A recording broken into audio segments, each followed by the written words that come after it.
Okay, next to my very, very lovely uncle and auntie. I love you, uncle and auntie. Mas laro na ngayon kasi sobra yung gastos natin this week, no?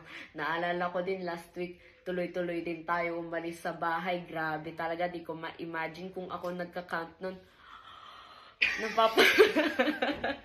Mapapaganon na lang ako sa price. Yes, auntie and uncle, I very, very appreciate you both because you're always the one who's libering us, who's always taking all of us outside in always the one who's fetching me before. And yes, of course, again, I am not a very, very thank you or I appreciate you, but still remember, I appreciate everything that you do for me, did for us, and then everything and all the gifts that you give me. Especially this Christmas kasi alam ko sobra. Yun lang naman. Okay, sino pa? To uncle and auntie, we just finished na pumunta sa SM. Lahat naman sa family is very generous to us, and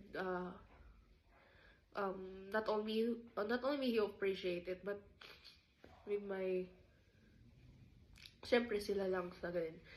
And I'm very thankful na meron kaming tita and tito na ganon, loving din, caring, and then very, very generous.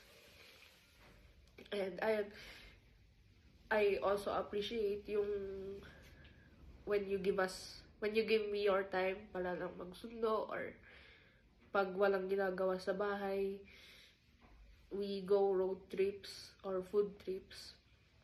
Kahit anong oras na, and then you also never miss to you also never miss to buy the things we want. Yung kahit you don't, it's like kahit medyo expensive na nakakahiyang anuhin, but you still buy for us. That's why we appreciate it. And what else? Since nung bata naman kami, you were always there for us. And know also that I appreciate you and love you so much. Not only my wish,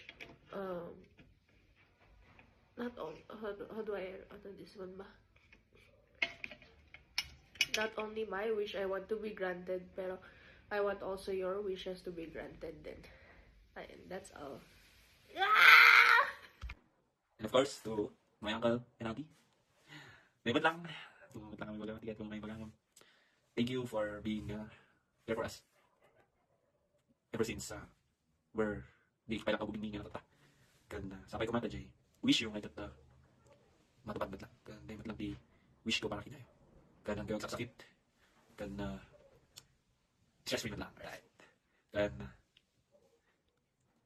thank you for everything, uncle. You're the best uncle and auntie at lang yan, boys. Bye guys.